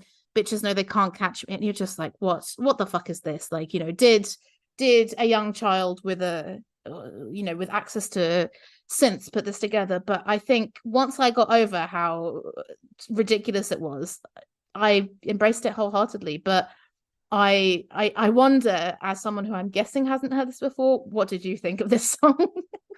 So I like the dun section. I did not like her posh English Lavender Lamborghini, roll up in the blue bikini. No, the icy. Oh, the freezy. The freezy. Freezy. I was like, oh no. But yeah, I didn't enjoy that section, but I do enjoy the synth folk. So there's like 3 sections, isn't there, already? And so 1 out of 3 I like, the other 2 not so much. But so I'm fascinated. So why is this such a big thing? Like, why to have merchandise of Vroom Vroom? What happened? I think what happened was the gays, from what I understand. This is the really where like it just That's what I meant. I couldn't see the link between the gays and this song. Like, again, I just, for me, it is camp. Like, it is who is singing about like Lavender Lamborghini, just like the visual of it. It's just, it is hyper fun, and I just think, like, I've been to a few gay clubs in my time. They've been a bit more, let's say, pop than anything else. But I can imagine that in the more hardcore gay clubs, there's a bit more hardcore electronic music, or maybe something in between pop and electronic, and this fits in quite nicely. And I mean, PC Music, I don't know how much you've heard about it, or AG Cook, but I mean, him and Sophie were so influential in creating the sound that's so much more popular now. I don't know if you've heard. Wait, no, you didn't know Sophie, so you haven't heard her album, The Oil of Every Pulse on Insides or whatever. It's a very long name. There's a song called Pony Boy, which is like, it's even more extreme. Like, it's this weird thing of like, it almost sounds unpleasant, but it's just on the right side of it. I think, yeah, you have to be into, I guess, extreme electronic music, or to experience that in a kind of club setting to enjoy it. So maybe, yeah, in those worlds where, I don't know, I've never been to a dark room, obviously, but I imagine, it's maybe not a bad soundtrack for it. Right in our gay friends. I don't know. So I think this would be big in Berlin. Oh yeah. Well, although Berlin may be a bit like the Netherlands, where like homegrown electronic music is so popular. I don't know. Maybe it's in different rooms of the Berghain. But okay, I'm glad that you at least like some of it. I was just fascinated. Like, I just kept mentioning the song and I think as if like it's a really big part of her life. And I was like, okay, what is it about this Vroom Vroom? I think it's her collaborations with Sophie and A.G. Cook, because that was only I think from 2015 onwards. A lot of people on YouTube, but they were constantly mentioning Sophie under all the videos. Can I read you 3 of my favorite YouTube comments from the video? Of course. This song taught me how to drive. That's one of them. Charli did in 3 minutes and 23 seconds what the Fast and the Furious franchise couldn't do in 10 movies. And my top one, Charli xcx could write Symphony No. 40, but Mozart could never write Vroom Vroom. It's very. I mean, that's true for many reasons. Many reasons. But I love to hear Vin Diesel covering. Oh my god! Can you imagine on like lip sync battle or something like that? That would be great. Diesel, Statham, The Rock. Can you hear us? I'm the Lamborghini, roll up in a blue bikini. Family. Over underrated. So moving back to a more straightforward pop. So tune. Yes, as much as I love Charli and I've been praising her to the hilt, I was a bit disappointed with Crash, her more recent album. The reason for that is I think that Charli's music often sounds very future forward, and this album so clearly was a 90s throwback in sound. I still liked it, I still listened through it several times, and I think The Good Ones is very catchy, but it doesn't have the same space in my heart as the other songs, apart from my pick, Lightning. This, I mean, I think it might be my most listened to song, or my second most listened to song on Tidal, since I got really obsessed with it. I think it's also a great song about falling in love. It's very euphoric. But what I really like about it is it has some stamps of the Charli pop sound of before. But there's a Spanish guitar in there, in a very unexpected, but it fits, in my view, right in on top of her vocoder. It's like I said, for me, it's a really euphoric, difficult to not sing along when you're listening to it on headphones in the street, in my view. It surprised me that I don't think it was a single. I think there was obviously Good Ones and the song that she did with Rina Sawayama, Beg For You, and New Shapes with Christine and the Queens and Caroline Polachek. They were, I think, the ones put most forward. But yeah, this was by far my favorite on that album. So yeah, again, I said this is a perfectly fine pop song. It's got a blue love triangle by New Order. Oh, Bizarre Love Triangle. Bizarre Love Triangle. I'm getting mixed up with Blue Monday. Blue Monday, yep. Yes, to it. It's decent modern pop fare. It's perfectly fine. But fine. Okay, so you weren't perfect. No, I didn't. I didn't love it. I keep wanting to sing that kind of pop, but it's please. I was surprised again. I was surprised she does this because I thought she was a bit more of an alternative pop singer. But you said that this album's done really well. It's by far, and if it didn't go to number 1 in the UK, I think it was close. It did, because I remember the campaign around it. So moving on to your next track. So my next track is Float On, which is actually a Danny Brown song featuring Charli xcx. Now Charli has a lot of people featuring on her songs, but I have to mention, and there's another song on here as well, like songs that Charli features on. It's very fascinating, and it's lots of different genres, because Danny Brown is a rapper, although I don't think this is straightforward rap. There's some down tempo electro beats in the background, and I picked this song firstly because I love it. It's called Float On, and it sounds very ethereal, and when Charli's vocals come in, they're very light and airy, and it sounds like a completely different person. I think I maybe didn't even realize that it was Charli xcx when I first heard this song. I don't know. It could have been that I sought out the song because it was her on, but I don't think it sounds like her. But she fits the song perfectly. Like, I think you would have thought like a more traditional R&B singer would be someone to do the lyrics on here. It's not. It's her, but they're brilliant.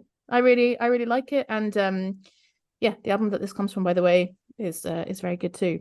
But I didn't think this would be your kind of thing, but this is one of my favorite songs that she has featured on, and I just kind of wanted to show the range a little bit of her vocals and her song styles. Interesting, because this would have been when she wouldn't have been that famous, I guess, in 2013. So I wonder how she was chosen to be on the album. Maybe same record label. But yeah, I never heard of Danny Brown or this track. He's got a very low, deep vocal, and he gets it's an effect on his voice. It gets really low at some parts of it. I wonder. I actually don't know. But he's I think he's sort of a James Acaster favourite. And he's someone who's really he's a big rock fan, because I think, isn't this album called The Downward Spiral or something? Or there's some reference to Nine Inch Nails. No, it's not. Okay. Sorry, my mistake. This album is called Atrocity Exhibition, like the Joy Division album, and there's a song on it. The first song is called Downward Spiral. But yeah, not a great fan. Although apparently it's about him getting old and not being relevant anymore. Is the idea? Did not ever look at the lyrics. Okay. Oh, and it's a song that's 10 years old, so that's quite interesting. Yeah. Well, we'll talk about it, Danny. Minimal synth line. It's got like a heartbeat in the background. Not great. As like I said, I put down interesting choice. What was the link between Charli and Danny? But I guess they don't know, because it wasn't like, oh, this is a big pop star I can put on my album to get some more okay. But yeah, I guess female vocals. Who was available? But yeah, not one that I'll probably listen to again. That's okay. It's okay. I forgive you. It's all right. Thanks so much. But are these? I don't know if I asked earlier. So are these your top 10 songs? Or are these just a selection? Ish. Yeah. Not totally. Not totally, because I wanted to give you as many albums as possible. Like, there's loads and loads of songs from Charli that I would want to put on here, that are not on there, and that there is more than one from Charli. Yeah, no, it's quite difficult with because I feel like it's not that she's not an album person, but she's maybe a half album person. Like, I feel like I normally really like half of her albums or bits of her albums, and Charli is the only one where I will almost listen to it all the way through. There's one or two songs where I'm like, ugh. But I think it was 2019 when I saw her, so it would have been after the release. That is the album that I changed my mind the most on, because I saw the most songs from it. So again, if you do get a chance to see her live, I would be really intrigued to see if you'd maybe change your mind on some of the songs that you don't like. That's fine if you're bringing out an album every year or two. It's when they're bringing out an album every 5 years and you like 5 songs. That's frustrating. So with her, who are you subtweeting there? I mean, maybe Arcade Fire, maybe Radiohead. But yeah, you know what I mean? Like, so with her, she's bringing out so much music that if half it is rubbish, after 5 years, you've got enough for like a playlist. So, it's fine. It's just frustrating when you've waited like 5 or 6 years. It's like, oh.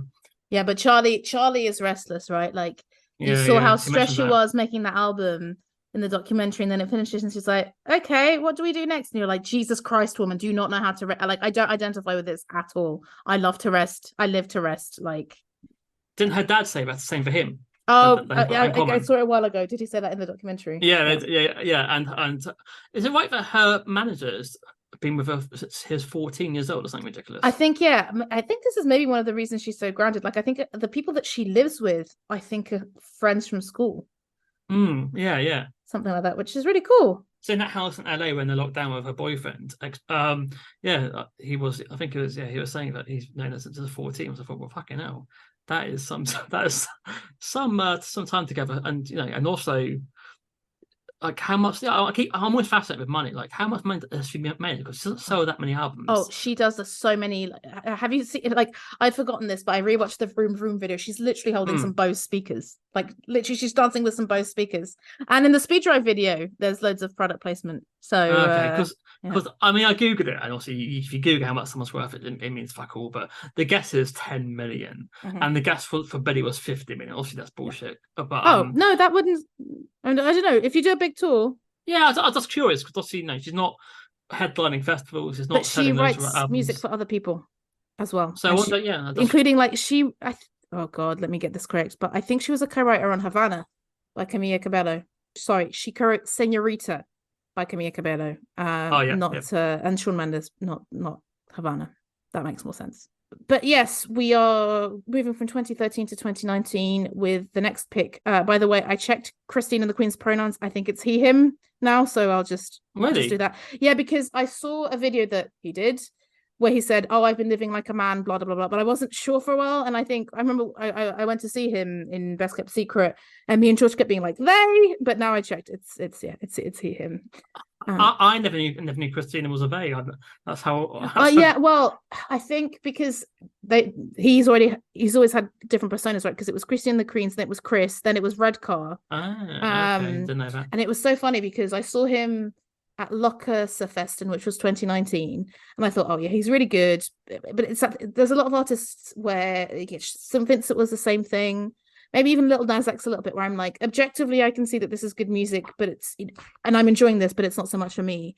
But I tagged along with George to see him at Best Kept Secret, and Jesus fucking Christ, it was incredible. Like it was, and I knew one song, and I was absolutely Is that because of the dancing? I know he does a lot of dancing. No, it was totally different. So it was him and two others, like maybe like a keyboardist and a drummer. But I think it was the same at Glastonbury. He took his top off and had like, 2 stickers on the boobs sort of thing. But just the fucking energy and presence, even though he kept banging on, like it was so annoying and awkward. He kept banging on about angels at the beginning of every song, like, oh, the angels are, and I was just like, shut the like, I cannot handle the level of awkwardness that this is. But anyway, a segue to talk about Gone. So my next pick is Gone, with Charli featuring Christina and the Queens. And this is a song actually because, by this point I was a Charli xcx fan. I remember Charli was a bit of an album that I was anticipating because I'd heard 1999 and other stuff. And I remember how much this was hyped, how excited I was to listen to the song, and then eventually to watch the kind of sexy video with them both dancing in the rain in the cars. And even though, I mentioned that I Got It is my favorite on this album, I think this song, like 1999, encapsulates the best of the pop Charli. It's extremely, extremely catchy. My personal favorite line is when neither of them sings, I feel so frustrated, fucking hate these people. And I didn't realize how much Christine and the Queens had a hand in writing it, because I read that Charli had writer's block, sent him the song, and within 15 minutes he'd sent back like a suggestion for the hook. And I was kind of interested to read, because Charli to me seems like a sort of extreme workaholic extrovert talking about partying all the time, but reading her talking about this song, she said, it's about those situations where you're surrounded by loads of people but feel isolated. I feel like that a lot of the time in social situations. I never know what to do with myself. I feel so insecure and out of place. And I was like, I would not expect Charli to be someone who feels like that, putting her vulnerabilities out there. But I think this is maybe one of my favorite Charli xcx songs, and good Charli pop. What do you think? Good.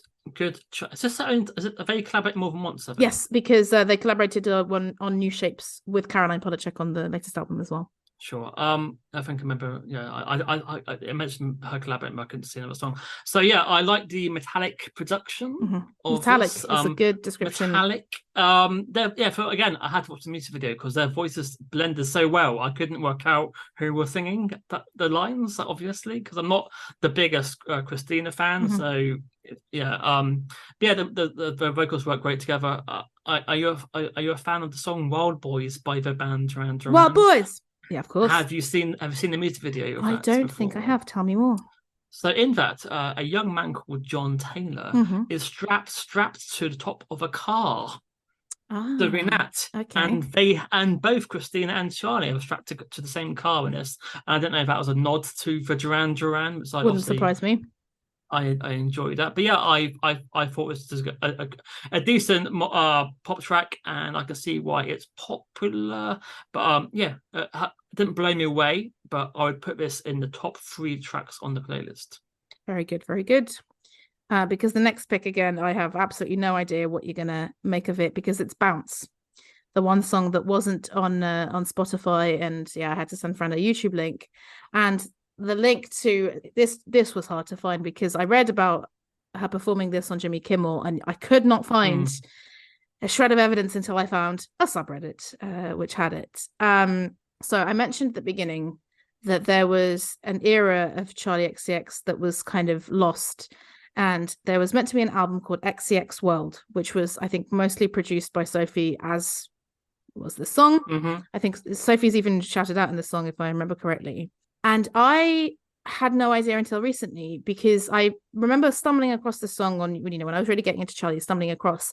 But then, I found this whole other world of like leaked songs and different versions of songs, and even like an album cover for this album called XCX World, which would have been the album that would have much more clearly taken her into the hyperpop direction, because it would have come out just before Number One Angel. And Number One Angel, like, yeah, it's a bit more varied.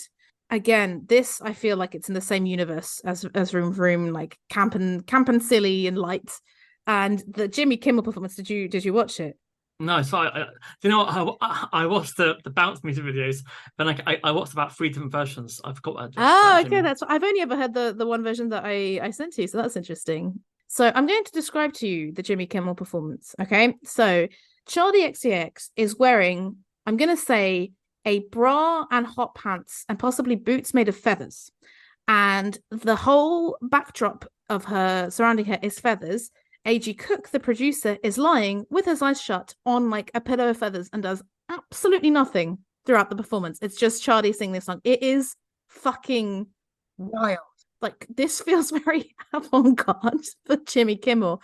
And apparently, because this came after the song After the After Party, but that performance, like, apparently was very harshly reviewed. And apparently it was one of the main reasons why the song wasn't then released as the album's second single. But I just, I think, this is the era of Charli that I would like to be better known. And it's the kind of thing, like, you think it should be kind of forgettable pop, but it gets stuck in my head. And I want to go to Ghana or wherever it is that she's talking about in the music video with her. It's quite funny. She mentions like all the capitals things because and Ghana. Yeah. I'm like, okay, too Western. Let's mix up with the global South. Thank you. Yeah, I mean, I wouldn't recommend bouncing in a sauna, guys, out there, for heaven's safety. Mm-hmm. Definitely bouncy.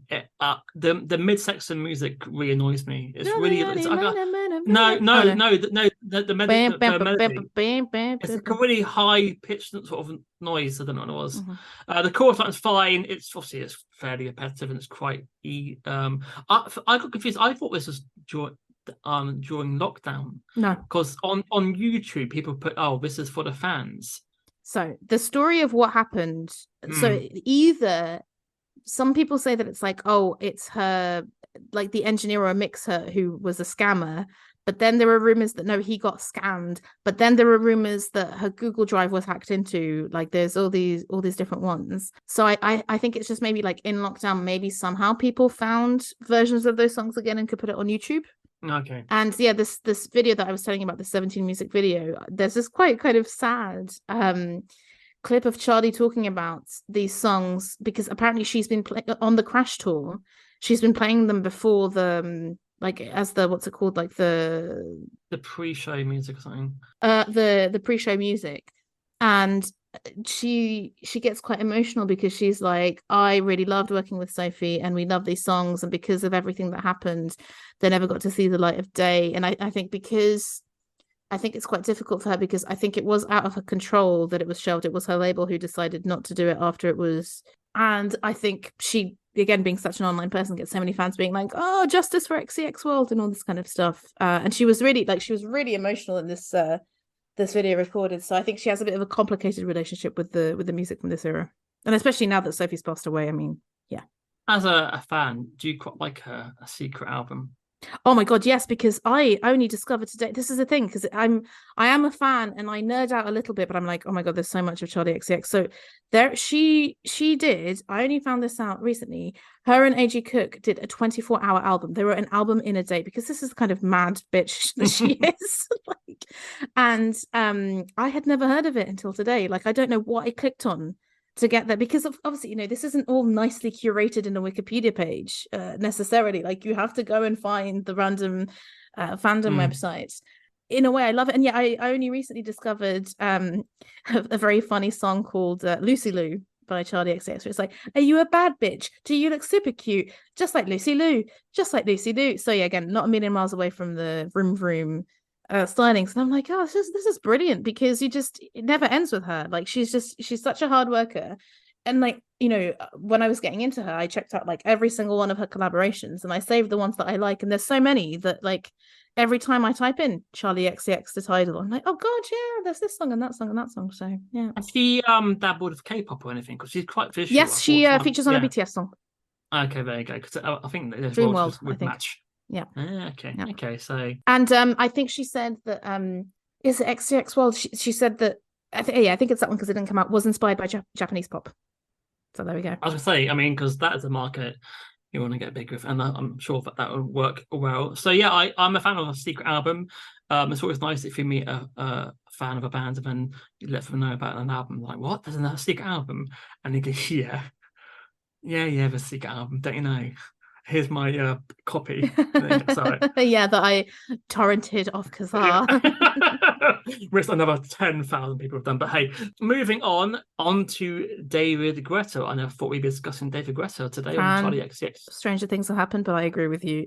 Yes, not only David Guetta, but Afrojack and French Montana as well. I have seen David Guetta live, and after 5 songs, I thought, yeah, I guess that's it. Because literally, it'd be a drop, firework, and then literally on repeat. Literally every time there's a drop and firework, and I thought, yeah, I think I've seen it now. Oh, that's funny. Bye-bye, David.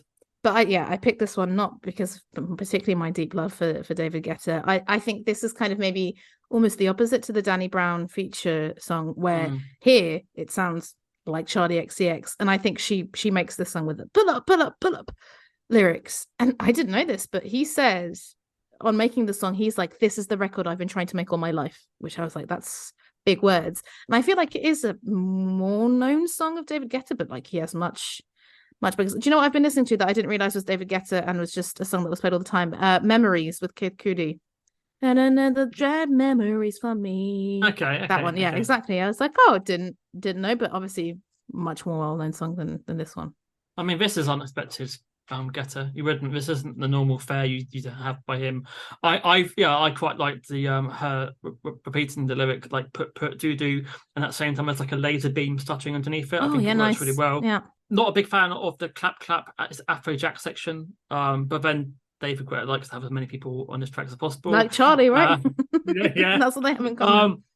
Yeah, and I think I liked it because it wasn't obvious David Guetta. I was expecting it to be like Titanium or something like that, you know, that the same old. So yeah, it kept it more interesting, which is maybe why he enjoyed it, because it wasn't just him repeating the same form for the past 10 years. I think it was a real collaborative effort between the 4 or 6 of them. I think there's maybe more than 4 on the song. I think 6 people. I think where it is. There we go. But yeah, okay, I'm glad, because I actually feel like this is the best of all the worlds, where this is a David Guetta song that I would love to dance to. Absolutely love to dance to this in a club, but there's, you know, the Charli xcx English accent pull up repetitiveness that, like you said, laser is correct. And yeah, I really enjoy it.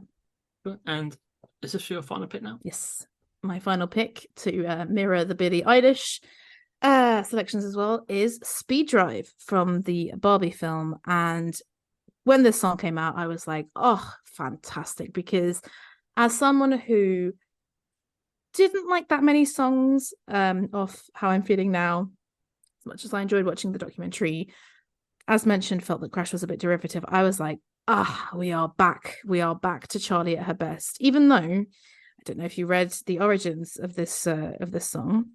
No. But this is okay. So obviously an interpolation of "Oh Mickey, You're So Fine" with "Oh Barbie, You're So Fine," but it's also an interpolation of Robin's cover of "Cobra Style" by Teddy Bears. I didn't realize. I thought this was kind of an original composition when I was listening to it, even though I did recognize the "Oh Mickey, You're So Fine." But what I absolutely adored, and I was like, this is absolutely what I want from Charli, what I want from every pop star, are the references. So she references Devon Lee, who is then in the music video, this is where I'm like, I'm old, I don't know who she is, but I think she's some kind of influencer or model or something. So I thought it's so funny that she then ended up being in the music video. But then she references Van Gogh and Voltaire. And when she said, got me real deep Voltaire, I was like, oh my God, yes, this is what I want from pop. I want philosophical people referenced in pop music over a song about a car from Barbie. This is what I want. And because it's such a short song, I find it quite addictive. Like it's over very quickly and you want to listen to it again. And you've seen Barbie, it fits in perfectly in the film, I thought. Yeah, this is the chase sequence, I believe, isn't it? When she's trying to run away, yeah. And Mattel Corporation. But yeah, I've just listened to that track, and I'm very happy because I kept hearing a song. I thought there's something else here, which I know. And there we go. That's why it's got 12 writers on the credits. Yeah, exactly. No one's made any money out of this at all. I love how you're so concerned. I really am, because I want young people to make money. Have you seen the music video? Yes, of course, with Sam Smith coming in, teasing a future collab. Yes, and the vroom vroom ringtone on that. Yeah, beautiful. Yeah, I put it down. It's crazy pop culture chaos. Chaos. Yes, that summarizes mashups of so many different tracks. It's really brief. I wonder if I listened to it out of context, because I liked it in the film. Is that the first time you listened to it? I'm guessing was in the film. Yeah, definitely. I mean, same with the Billie Eilish. So I think all the songs, Lizzo, and obviously Ken. I'm just Ken. Which sadly, when you ask me what I've been listening to, I mean that's probably not sad, Fran. I'm just Ken. Fran, you are for enough. Mark Constant done a very good job. Yes, and Charlie was one of the first people he contacted to be on the Barbie soundtrack. And the guy from Mike Snow is the guy who writes all the songs. The Charlie's featured on the Mike Snow song as well. Yeah. So yeah, Speed Race. It goes on for 2 minutes. It's got 12 writers. It's fun. Bubble pop chaos is what I'd say. But yeah, I probably won't listen to it again and again. It's not in my top 3. Do you want to know my top 3? Do I?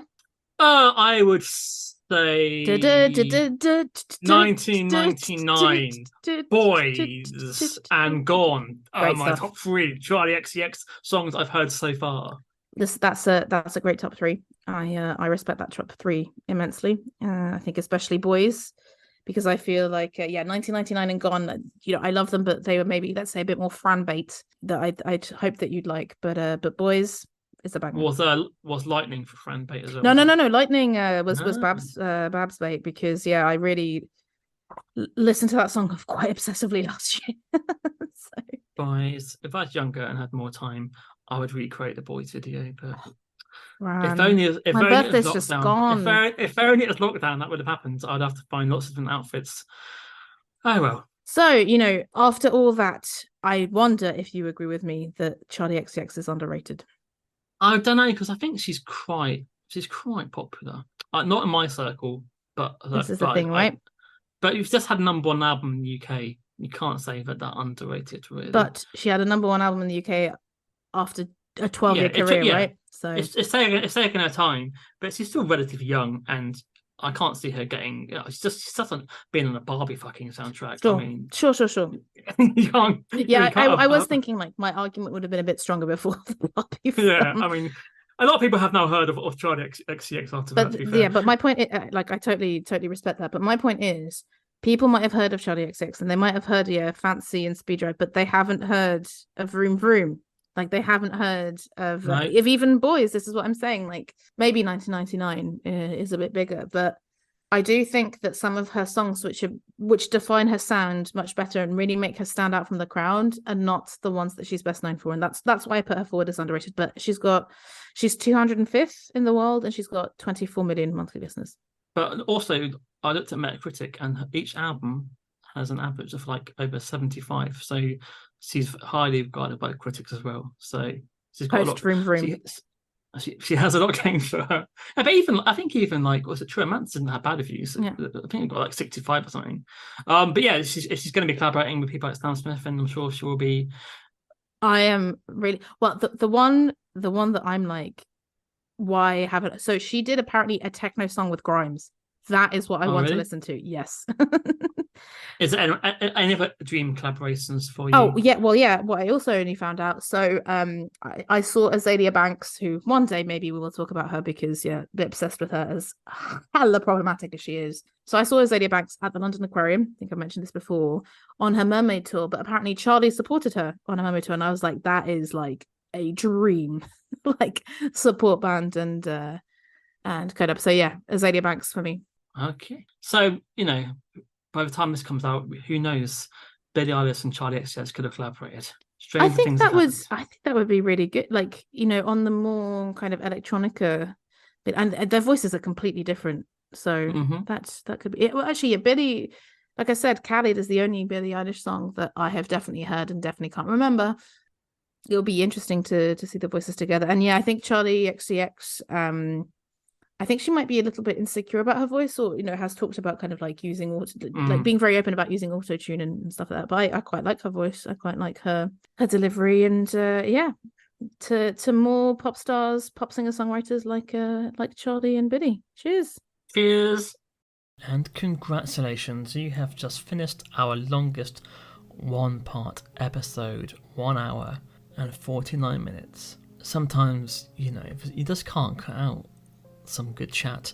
And Babs is obviously a big fan of both artists, especially Charli xcx. So, I think we chatted for 3 hours maybe. So this is the edited highlights. If you do want to hear the full uncut version, then send me a DM and a check for £5, and who knows, Christmas could be special for you. In the meantime, please like and subscribe our podcast because it helps with the algorithm, etc, etc. And whilst you're doing that, if you are on social media, you can give us a follow on Twitter/X at OU Music Pod. We are also on Blue Sky at OU Music Pod as well. And of course, we're on Instagram at Overrated Music Pod. And if you fancy getting in touch with us, you can give us an email at overratedmusicpod@gmail.com. Thanks again for listening, and see you next time. Although I won't be seeing you, that'd be strange.